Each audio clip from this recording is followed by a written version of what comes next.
پابلو امیلیو اسکوبار. Money go up, can I feel like I'm Pablo? Straight on me, they came from Milano. Glock 19 and they came with them hollows. I need a plug that I'm calling up. Oh no.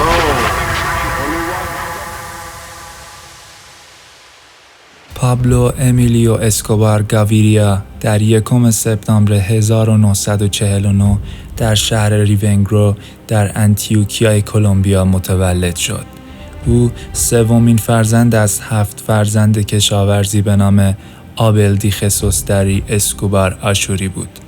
مادر او معلمی به نام هامیلدا دیلوس دلوریوس گاویریا بریو بود.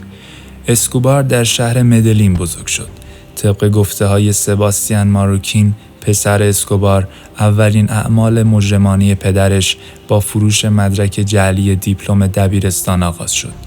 وی به کمک همین مدارک وارد دانشگاه لاتینا امریکانا مدلین شد و مدت کوتاهی در دانشگاه مشغول تحصیل شد، اما پیش از دریافت مدرک آن را ترک کرد.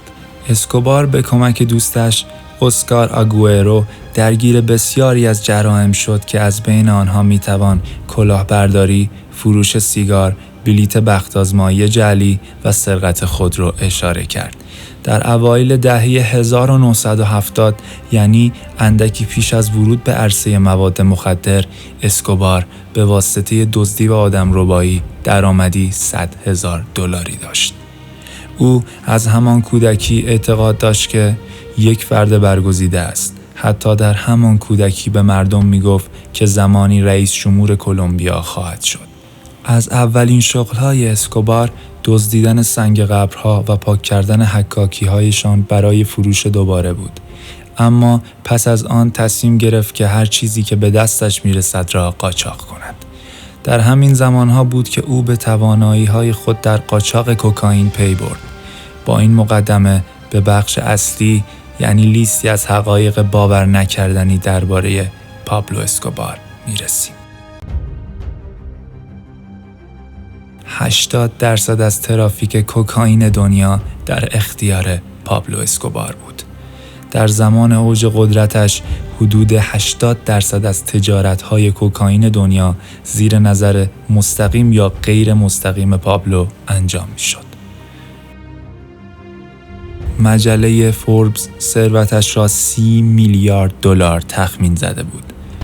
$30 میلیارد، این میزان از ثروت در آن زمان پابلو را به 7مین مرد ثروتمند دنیا تبدیل کرده بود.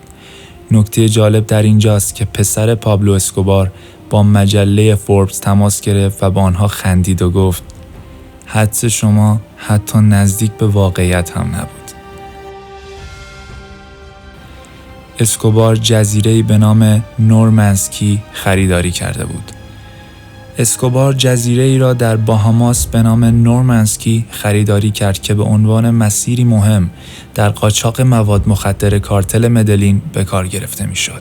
در اواخر دهه 70 میلادی، کارلوس لیدر که یکی از اعضای کارتل مدلین بود، این جزیره را در باهاماس خریداری کرده بود.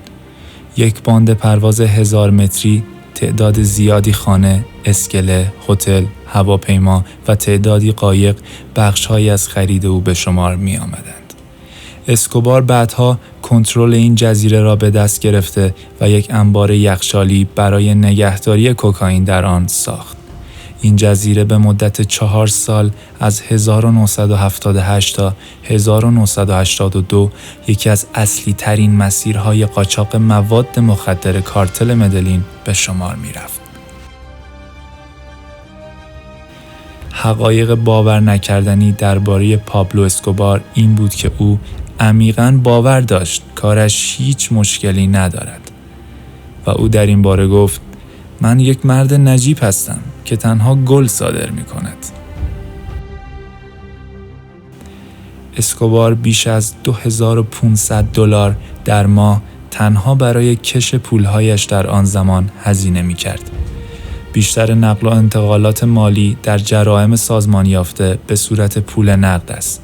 به همین دلیل برای نگهداری و دسته‌بندی این حجم از پول باید میلیون‌ها کش لاستیکی تهیه می‌شد. او تقریباً در همه جا پول نقد پنهان کرده بود: زیرزمین، انبارها، قبرها و سوله‌ها. از حقایق باور نکردنی درباره پابلو اسکوبار این است که به طور میانگین سالانه حدود 1 میلیارد دلار در اثر حوادث طبیعی مانند آتش سوزی از دست میداد. موشها نیز هر سال چیزی حدود 500 میلیون دلار از درآمدش را از بین می بردند. تنها برای گرم نگه داشتن دخترش بیش از 2 میلیون دلار در آتش سوزاند. او این کار را در هنگام فرار از پلیس با خانواده‌اش انجام داد. دخترش در شب دچار سرمازدگی شد و پدرش برای نجات دادن جانش 2 میلیون دلار را در آتش سوزاند. اسکوبار روزانه 70 میلیون دلار درآمد کسب می‌کرد. یعنی سالانه حدود 26 میلیارد دلار در زمان خودش. در سال 1980 مقامات دولتی ناوگان عظیمی از اسکوبار کشف کردند. ناوگان او شامل 20 بالگرد، 32 ابرکشتی تفریحی، 141 خانه، 142 هواپیمای شخصی و تعداد بیشماری دفتر اداری بود. پابلو اسکوبار مسئول مرگ هزاران مأمور و مسئول رد بالای دولتی بود. کاندیدای ریاست جمهوری، وزیر دادگستری، دادستان کل، 200 قاضی و هزاران افسر پلیس از قربانی‌های پابلو اسکوبار بودند. پابلو اسکوبار تنها برای انتقال پولهای نقدش یک جت اختصاصی سفارش داده بود. این جت در هر سفر 100 میلیون دلار پول جابجا می‌کرد. اسکوبار برای خود و خانواده‌اش یک ملک 20 میلیون متر مربعی سفارش داد. به طور کلی او صاحب 800 ملک در کلمبیا و دیگر کشورها بود. از دیگر حقایق باور نکردنی درباره پابلو اسکوبار میتوان به شوخی‌های بیرحمانه‌اش اشاره کرد. در یک زمان او یکی از مردانش را به نام ال گوردو خواست که به او یک فنجان قهوه بدهد. سپس در دهان خود قرص آلکاسلترز را قرار داد و باعث شد دهانش کف کند. پابلو اسکوبار ال گوردو را به سوء قصد به جانش متهم کرد و به افرادش دستور داد که او را ببندند. ال گوردو با یک اسلحه نشانه رفته به سرش به مدت 10 دقیقه تمام با حالتی گریان برای بخشیده شدن زندگیش به پابلو التماس کرد. پابلو به دولت کلمبیا پیشنهاد داد که همه بدهی 10 میلیارد دلاری کشورش را بپردازد. در ازای آن او درخواست لغو قانون استرداد مجرمین را داشت که با مخالفت دولت همراه شد. در زمان نگارش این مطلب دولت کلمبیا حدود 156 میلیارد دلار بدهی دارد. کلمبیا پایتخت قتل در جهان. اسکوبار در ادامه راه خود برای پیشتازی در قاچاق مواد مخدر کلمبیا را به پایتخت قتل در جهان تبدیل کرد و بیش از 7000 قتل سازماندهی شده در سال 1991 توسط مافیای او انجام گرفت. وی حتی در این راه به بیش از 600 جوان فقیر پاداش‌های زیادی برای کشتن و کنار زدن افسران پلیس پرداخت کرد. ماجرای اسکوبار پس از ترور لوئیس کارلوس گالان که نامزد ریاست جمهوری کلمبیا بود برای دولت این کشور جدی شد و آنها سعی کردند به نوعی او و کارتلش را تحت کنترل قرار دهند. در اولین مرحله دولت شروع به مذاکره با اسکوبار کرد و به او پیشنهاد داد دست از اعمال مجرمانه بکشد و تسلیم شود. در عوض دولت در محکومیت و دوران زندان برای او امتیازاتی قائل خواهد شد.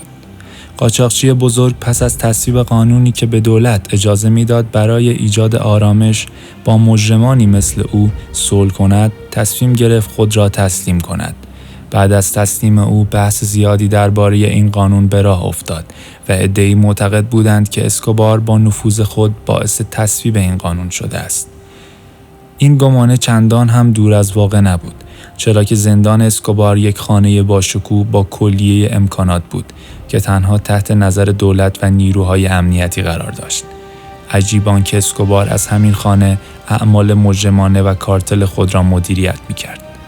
دولت که متوجه موضوع شده بود، تصمیم گرفت او را به زندانی دیگر منتقل کند و در ادامه به آمریکا تحویل دهد. سلطان کوکائین با فهمیدن توطئه دولت برنامه‌ای برای فرار از زندان طرح‌ریزی کرد و از دست نیروهای امنیتی فرار کرد. در حالی که دولت در دستگیری دوباره اسکوبار به در بسته خورده بود و او نیز خیابان‌های شهر را به صحنه انتقام‌گیری تبدیل کرده بود، در سال 1992 نیروهای ویژه ارتش کلمبیا مأمور شدند برای به دام انداختن یا ترور او آموزش ویژه ببینند و عملیات یافتن او را با جستجوی خانه به خانه آغاز کردند. او محلی پرجمعیت و شلوغ در ساختمان‌های حومه مدلین که خودش ساخته بود برای زندگی انتخاب کرد تا جستجوی او مشکل شود. اما نیروهای ارتش با تقسیم منطقه به مثلث‌های کوچک و با استفاده از فناوری رادیویی به جستجوی او پرداختند. سرانجام پس از درگیری و کشمکش‌های فراوان در 2 دسامبر 1993 جنگ علیه اسکوبار به پایان رسید. در آن روز محل دقیق او توسط ستوان مارتینز به وسیله رصد ارتباطات رادیویی که اسکوبار با همسر و خانواده‌اش داشت شناسایی شد و نیروهای ارتش منطقه به سمت او و محافظش شلیک کردند. آن دو به سمت پشت بام فرار کردند و با دویدن روی آن سعی کردند خودشان را به خیابان پشتی برسانند، اما هر دوی آنها با شلیک مأموران پلیس کلمبیا از پا درآمدند. این سوال که چه کس یا چه کسانی دستور شلیک نهایی و قتل اسکوبار را دادند همچنان برای مردم این کشور بی‌پاسخ مانده است. این بود از داستان پادشاه کوکائین جهان، پابلو امیلیو اسکوبار.